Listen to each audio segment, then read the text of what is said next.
افکار ما تیفور محمد لگلی علی باغبو لاستودیو جی رفا بره گشتی گشتو گزاره حولیر رزدار دل رحمت لگل ما کاغ دلر تو بخیراتی سپاس با آماده بونا و لگوری دیفچون پیامبرین ما با لگوری وادی منا با کواراستا خوشی دیتن دبینین تفکر جولای کاباش یا هاتنا گشتیاران چه بویا از بارم جمارج بر دستیوانه حتی نها چقاز گشتیاران برای خدانه سنوری به پارێزگای هەولێرە بەڵێ وەک دەزانن ئێمە لە سەرجەم بۆنە تایبەتماندانی کە وەکو سەری ساڵ جەژنی نەورۆز جەژنی قوربان و ڕەمەزان کەوانە با بڵێن کاتی زێڕین بۆ هاتنی گەشتیاران ئامادەکاری تەواو دەکەین ئێمە لە بەربەراتی گشتی گەشتگوزاری هەولێر لە ماوەی ڕابردوو کۆبوونەوەیەکمان ئەنجامدا لە دیوانی پارێزگا سەرجەم ئەو لایەنانەی کە وابەستەنە بە کاروباری گەشتیار وەکو تەندروستی و بەرگری شارستانی و بازگەکان و گەشتگوزار خۆی ئەوانە ئامادەکاری تەواومان کرد بۆ ئەوەی بتوانین لە خزمەت ئەو ڕێژە بەرزەی گەشتیارانی کە پەیتا دێنە ناو شاری هەولێر. ڕێژە بەرزەکە چەندە ئەوەی تا ئێستا؟ بەڵێ ئەچەندە ئەم بۆ خۆم دەمەوێتن لە ڕاگەاندراوەکان ڕاگەاندراوی فەرمی بن لە پاش کۆتایی هاتنی پرۆسەکە بەڵام با بڵێم لە دە ڕۆژی ڕابردوو ئەگەر وەکو بوونەیەک بە جەنابتان بڵێم زیاتر لە 102,000 گەشتیار تەنها لە بازگە شێراوە هاتوتە ناو شاری هەولێر. ئەوە یەک بازگە ئەوە جگە لە بازگەکانی خازر ئەوە جگە لە فڕۆکەخانی نێودەوڵەتی هەولێر بێگومان ئەو گەشتیارانە کە من باسی دەکەم جگە لە گەشتیاری ناوخۆی هەرێمی کوردستان کە هاوڵاتێک دەیەوێتن بۆ گەشتکردن لە سلێمانی لە کەرکووک لە چەمچەماڵ لە ڕاندیە بێتە ناو شاری هەولێر خود لە دووهۆک بێتە ناو شاری هەولێر ئەوە جگە لەوە ژمارەن تەنها و بە ڕێزانەی لە ڕێگای کارتی دڵنیاییەوە کە لە بازگەکان دێنە ناو شاری هەولێر لە دە ڕۆژی ڕابردوو بە شێوەیەک کە وەکو داتا وەرگیراوە 102,000 گەشتیار زیاتر. کاک دلێر ئەگەر ڕوژانی ئاوا بەراوردی بکەین لەگەڵ ڕوژانی بوونەکانی دیکەی ڕابردوو دەبینن زیاد بوونەک تومار دەکرێت لە هاتنی گەشتیارە؟ بەڵێ بێگومان ڕێژەکانی ئەو ساڵ ئەگەر سەرنج بدەیت بەرز دەبێتەوە لەبەرەوەی پشوەکە درێژە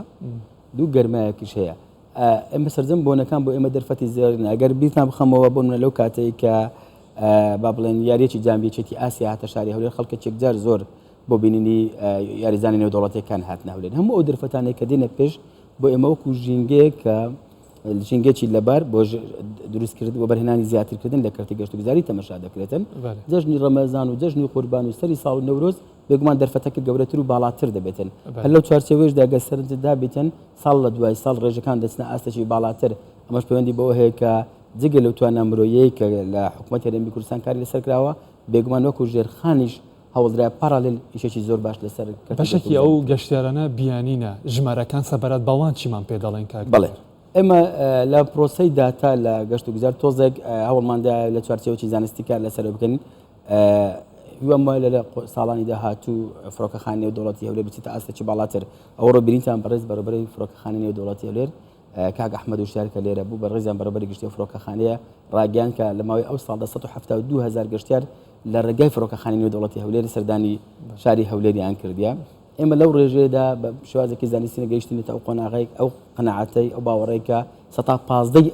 ئەو ڕێژەیە وەکو گەشتیار هەژمار دەکەین بۆیە ساڵ لە دوای ساڵ هاتنی ڕێژەی گەشتیاران بەرزتر دەبێت خۆشبەختانە دوێنێ لە فڕۆکەخانەی نێودەوڵەتی هەولێر گەشتی ڕاستەوخۆی نێوان هەولێر و لەندەنمان بینی کە زیاتر لە 120 گەشتیار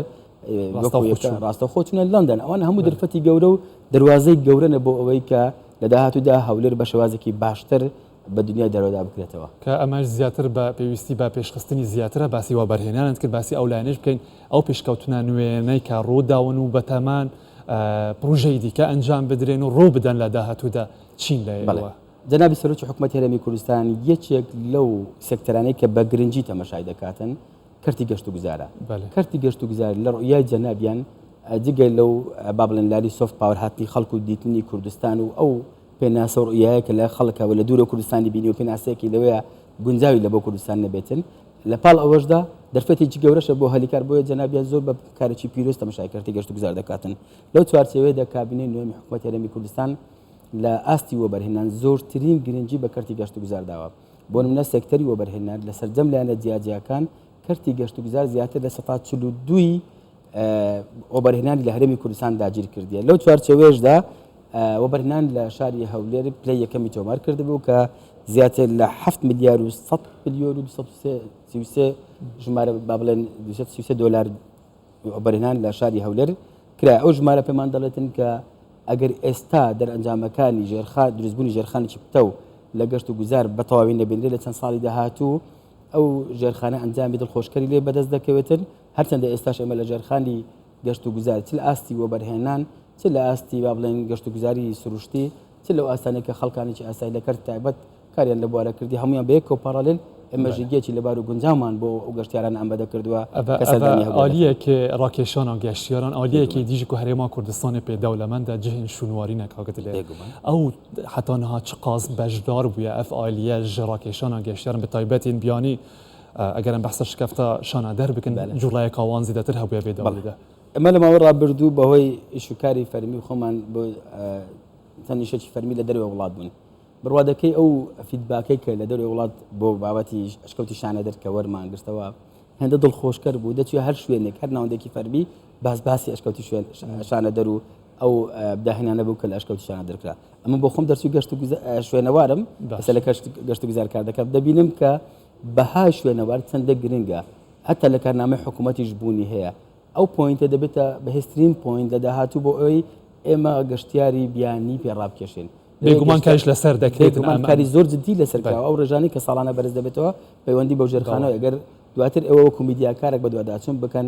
لە بەڕێز وەزیری شارەوانی گەشت و گوزار با بڵێن لە دوانێک یاخود بۆچون و وەربگرن پێتان دەڵێتن یاخود لە بەربەراتی گشتی شوێنەوار پێتان دەڵێت لە ئێستادا چەند زانکۆی جیهانی کار لە بواری شوێنەوار دەکات بە تایبەتی لە هەڵکۆڵینی شوێنەواری دواتر ئەوانە لە مۆزەخانەکان نمایش دەکرێنەوە دەبێتە